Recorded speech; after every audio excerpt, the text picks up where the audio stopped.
Ladies and gentlemen, my name is Mark Fennell, and we are here with the stars of X-Men Days of Future Past. Hi, it's lovely to meet you, Good to Hugh. see you, mate. Lovely to meet you. Now, you guys have travelled all around the world. This is pretty much the end of a massive tour. Do you know how many time zones you've been through in the making of this?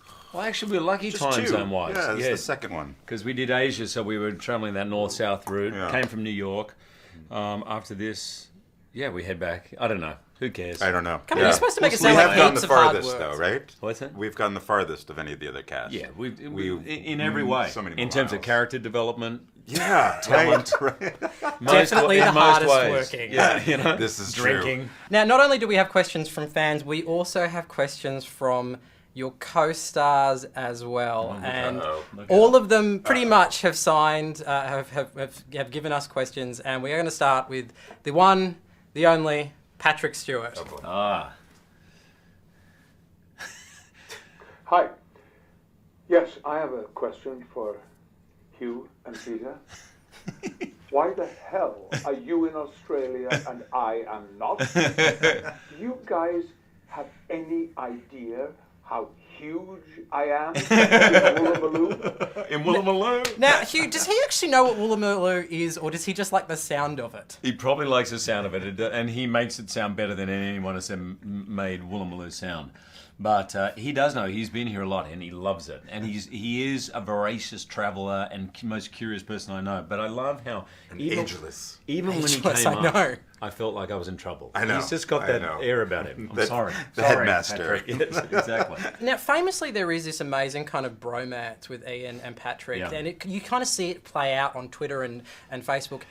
Is it real? What is Yes. it like to be in the Yeah. presence of their love for each other? They walk to set from literally arm in arm. Like that. And when they were learning their lines for these plays they were doing, we would sit around, Hallie and I and Omar and Fan Bingbing, listening to the two of them doing Pinter, No Man's Land. I and saw doing, that play. Yeah, and amazing. doing, what was the other one they did? Waiting for Godot. Yeah. And they would just run the lines for us. We were like, they would say, we need you on set. We're like, shut up, we're not going yet. The two of them are. They're like the youngest kids in the playground. Aren't they? They're hilarious. I love That's why them. they're still going. Nice. In terms of your performance, some of your co-stars, I'm not going to say they have complaints, but they kind of have complaints. Here, let's have a look at this Is it next the one. men not looking them in the eye and all that? Could be. Yeah. Hugh, since you kept falling asleep on set, usually when Ellen and I were acting, I was just curious if you got your snoring problem looked into. Have you got your snoring problem looked It's into? a very adorable, small form of snoring. I would call it a wheeze, really a wheeze.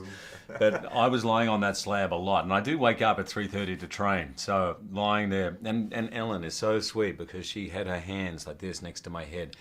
And she would wake me up just gently. And so I think for about 5 minutes, I was like, yes, yeah.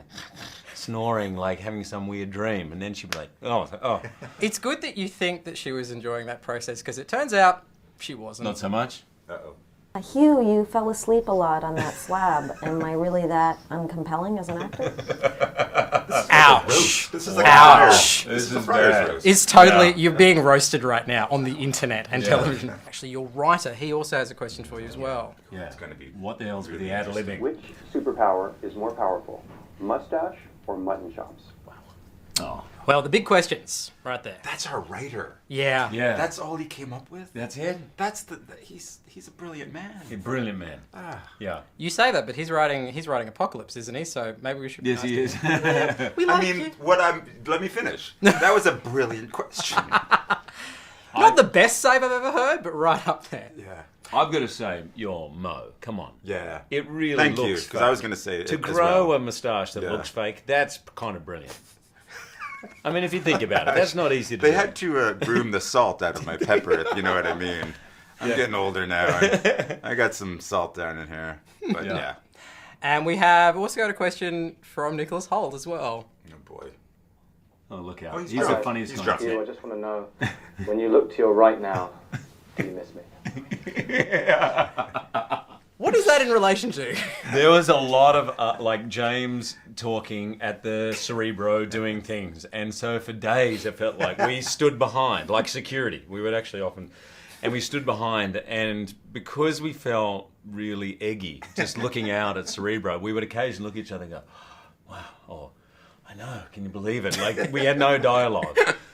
And we ended up in one scene laughing how we looked at each other like 8 times. Like, no one would ever do that, even if they were madly in love. You wouldn't look at each other that much.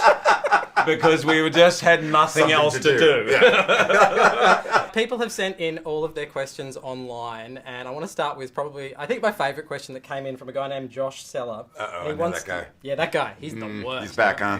He would very much like to know why your character, Bolivar Trask, looks like evil Ron Burgundy. Oh, Was that a conversation? No. I was worried about that. You had that question a lot? Oh, yeah, the Ron Burgundy's come up before. Well, I thought we were, right on the line between not tipping the scales too much, but I guess that was inevitable. Sure, we burned another hole in the ozone layer with the spray that they put in there. Hey, if you go back and you look at photographs from that era, they weren't doing it ironically or for any sense of humor. They didn't have a nostalgic view of it. They did it to get the ladies. Although I'm not sure Trask, that's why he's doing it. He seems to not have a social life whatsoever, does he? Was the facial hair real on Bolivar? That is my caterpillar, yes, for sure. All of it. Yeah, I mean, I got to keep the hair a bit shaggy for the TV show, so they were like, wait, don't, just apply some product. And, yeah. Right. I'm glad that the only thing I've been most major thing I've been talking about is my hair. All the hard work I put in, it's about my hair. A lot of people, because X-Men is kind of this really expanding franchise, we've got Apocalypse coming up next. People are kind of curious to know, how well mapped out is the franchise already? How much do you know about where it's going? If you cast back to the year 2000 when X-Men 1 came out, there was no comic book genre. There was no one going, oh, we've got to have a 15-year plan. Everyone was just praying they wouldn't lose their jobs on the first one. And it came out as this massive hit, and we made X-Men 2 with Bryan Singer, and then it sort of evolved. And only, I would say, in the last 3-4 years has there been this real desire to integrate all the movies, which is a smart thing. Yeah. And Bryan Singer worked with us a bit on the Wolverine. Obviously, we've got another Wolverine movie that Jim and I are working on, and we're doing it in conjunction with Simon Kinberg and Bryan. So it's a great idea to do that. That's the other thing, though. I mean, the X-Men movie, the first X-Men movie, really heralded the birth of this golden age of comic book movies. Do you now, whenever you see, Chris Nolan at parties, go, you know what? You're just riffing on my act. We started this. Do you ever do that? Interesting story about Chris. When we were doing The Prestige, this is a true story. He was telling me how one day he always had Batman in mind. And when he saw X-Men 1, he, of course, he couldn't get it made back then. When he saw X-Men 1, he was like, that's my idea. This idea of making comic book movies real and human and dramatic.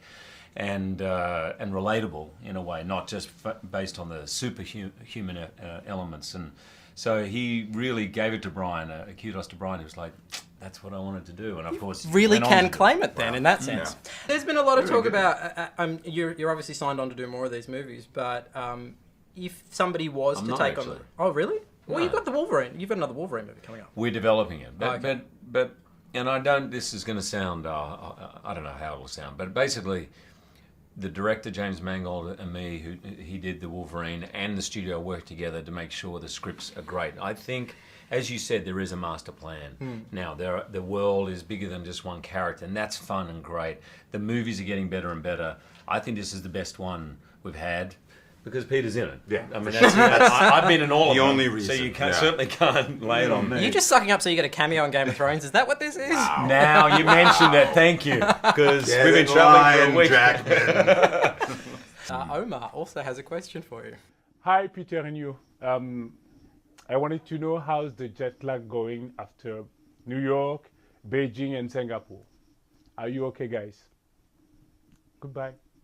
Oh. I feel like he's leaning in for a hug at the end there. Just go, you okay? Have a Barocca. Yeah.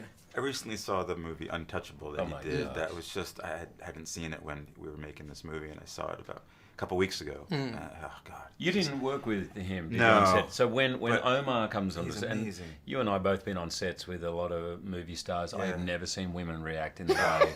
Literally, as he left the makeup trailer, they were all just fainting.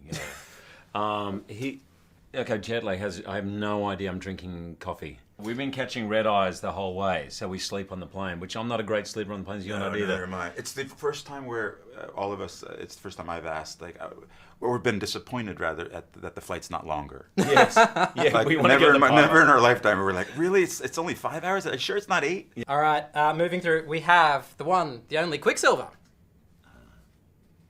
All right, for Peter, was it hard acting like you were Mystique? Or was that interesting? Was that single tear real?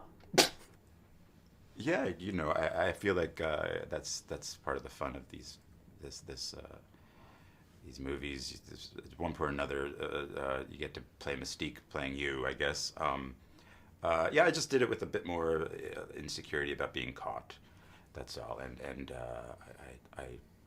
I was blue on the inside. Well, a little known fact, speaking of becoming Mystique and whatever, is that scene where I walk up the spiral staircase and then it becomes Jen. That was shot realistically, but the fun part of that was I had to basically walk into Jen's back to avoid being, because there was like a singular column there, and I think I would get like blue on the tip of my nose, because she was, you know, she's painted blue and it's sticky, and it was like, oops, sorry, Jen. All right, we have another fan question here. This is from Anthony Reed, who wants to know, can you give us any hints whether Trask Wolverine will be in X-Men Apocalypse?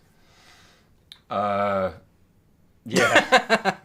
Yeah, Anthony, I don't know. It's not written yet, and I don't know what the master plan is beyond that movie. I know it's the same writer, and Brian's coming on board. I think it's exciting. I have a feeling there'll be something in it for Wolverine, but I don't know to what level. It may not be as much as in this movie, but that was you on the horse, wasn't it? One of those 4 horsemen that I thought that was you. Yeah. Now, that would be a reference to the scene at the end of this movie, which you absolutely have to stay to the end of the credits for. Don't leave. Yeah, don't have to stay to the end. Exactly. I'll be working craft service. Yeah. In Apocalypse. And of course, the last question isn't really a question; it's more of a game, and you have to compete against each other. It's from Phil Kimball. I want you to. It's not like a feat of strength, though, is it? Very much so. Okay. I expect you to win.